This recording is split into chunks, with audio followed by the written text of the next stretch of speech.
Hello, and welcome back to our continued study and practice of the lessons of A Course in Miracles.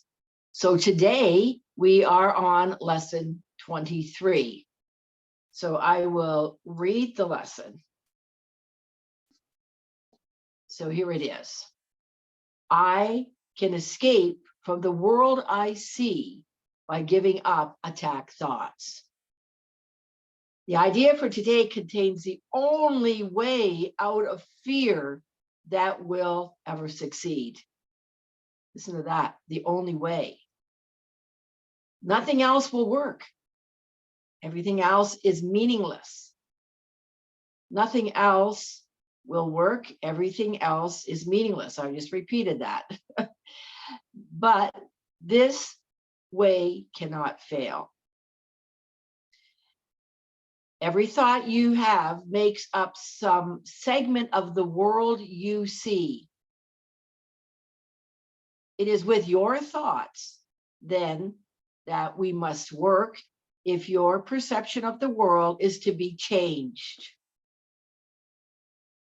If the cause of the world you see is attack thoughts, you must learn that it is these thoughts which you do not want. There is no point in lamenting the world. There's no point in trying to change the world. It is incapable of change because it is merely an effect. Your thoughts are the cause, remember? And you see the effect. But there is indeed a point in changing your thoughts about the world. Here you are changing the cause. The effect will change automatically. The world you see is a vengeful world, and everything in it is a symbol of vengeance.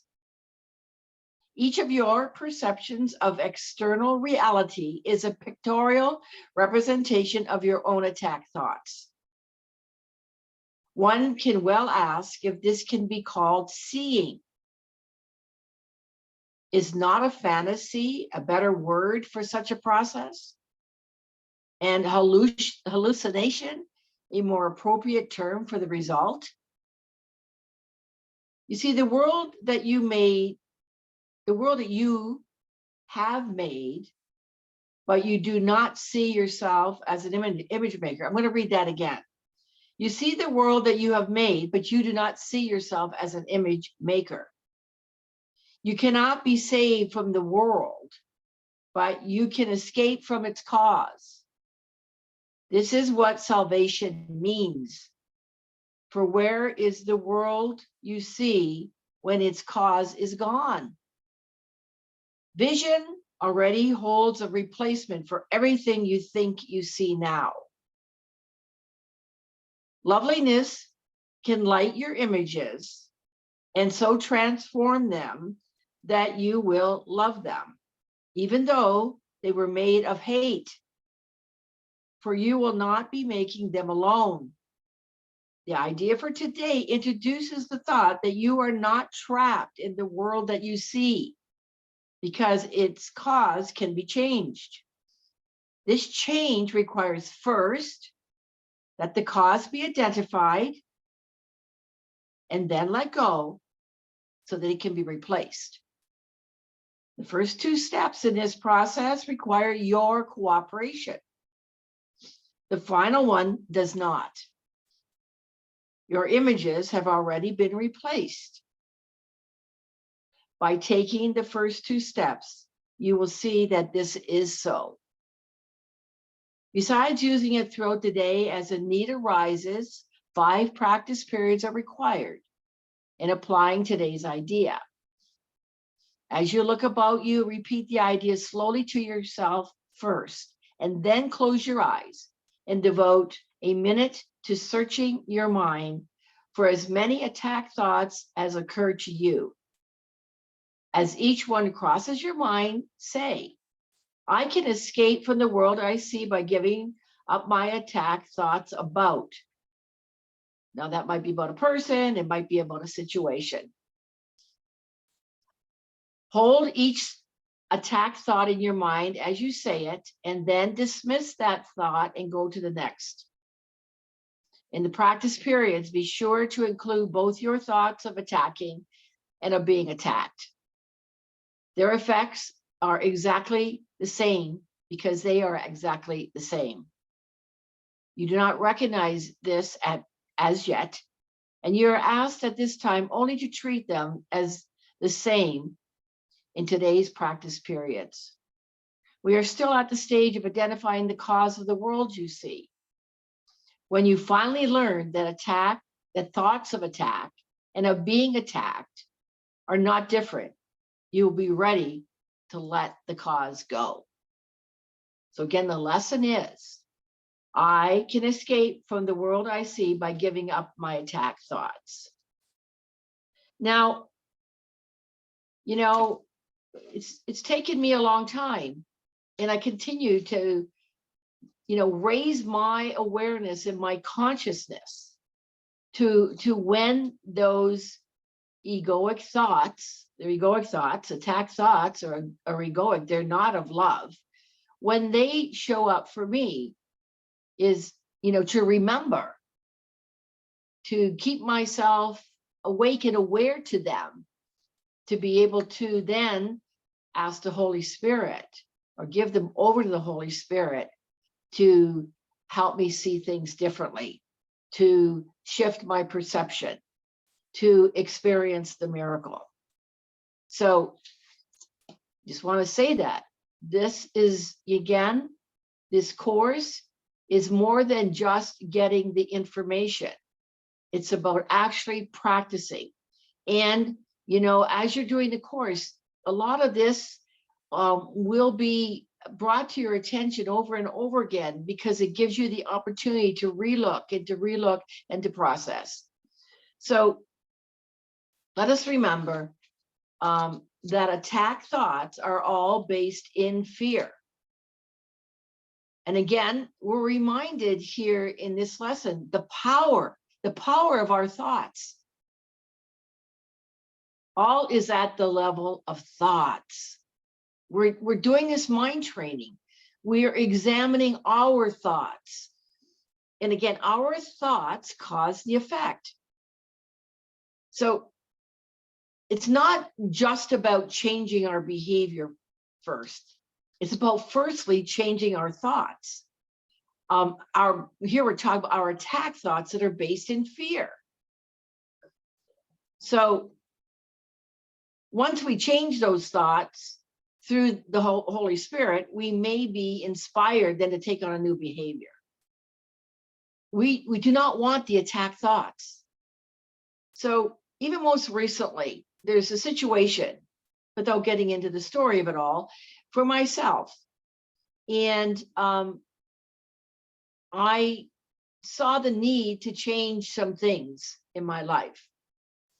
I was changing behaviors, which was important. And I was wondering why the behaviors that I was making was not making a difference in altering the effect or the situation. And what as I kept asking for direction with regards to that, what I recognized, even in asking the direction, is I wasn't willing to let go of my fears. I didn't know that. I actually was changing behaviors out of fear, because if I didn't change the behavior, something might happen. So what this lesson is telling us, that, I still was attacking myself and being a victim because I had the fear that I had not let go of. So when I recognized the fear, I was able to go to another level and surrender that to the Holy Spirit, to find some peace and love in this situation. So I hope that's helpful. So, once we change the thoughts, as I said, through the Holy Spirit, we may be inspired to take on a new behavior. Well, my new behavior is that I'm going to enjoy the changes that I made, because I was making changes and I wasn't being joyful about it because I still was holding on to fear. I'll leave it at that. So again, as I said, we do not want these attack thoughts. You know, the world, again, we see is the cause. I'm sorry, the world we see is not the cause. Again, it's our thoughts that cause the effect. So I still had fearful thoughts. So it was causing this upset still within me, and wondering why there wasn't a change in the effect. So again, if our thoughts, it is our thoughts that cause the effect of the world we see. And again, if we see suffering, chaos, confusion, attack, it is because somewhere in our thoughts, we are holding on to attack thoughts, onto fear, which are all based in fear. Again, in changing our thoughts, the cause will, with the Holy Spirit, will be changed automatically. The miracle is the shift in perception, and the Holy Spirit is the one that actually makes the gives us, we give it over, and the change occurs with the Holy Spirit. We don't do it alone. So in paragraph 5, just to repeat this, because it says right there, the idea for today introduces the thought that you are not trapped in the world you see, because its cause can be changed. Your thoughts can be changed. It says this change requires first that the cause be identified. We need to become aware of the cause to be able to identify. We need to be willing and open that to the thoughts that we are having, that are attack thoughts or thoughts based in fear. And then we need to be willing to let them go. So those two steps, first identifying the cause and letting them go, is what we do. And it says here, the first two steps in this process require your cooperation. I need to cooperate in that, being aware and letting go. And then it says the final one does not take our cooperation. It's not our doing, because your images have already been replaced. By taking the first steps, you will see that it is so. So, yeah, it's continuing to, again, to be open to examine your thoughts. When you feel out of your peace, when you find yourself, here's the other thing, if you are ever feeling like a victim, or you're, which means you're feeling victimized, or you're victimizing another person, then it's necessary. I'm repeating here, repetition is important for us to keep hearing these things. It's necessary to give it up, let it go, to be able to be back in your peace, to be back in the space of love, to be back into joy, and to be back into happiness. Okay, that's the lesson for today. And again, continue on. Be patient with yourself and find some, that level of faith and trust that you are working the process with the Holy Spirit. Have a wonderful day, and I look forward to sharing lesson 24 in the next video. Bye for now.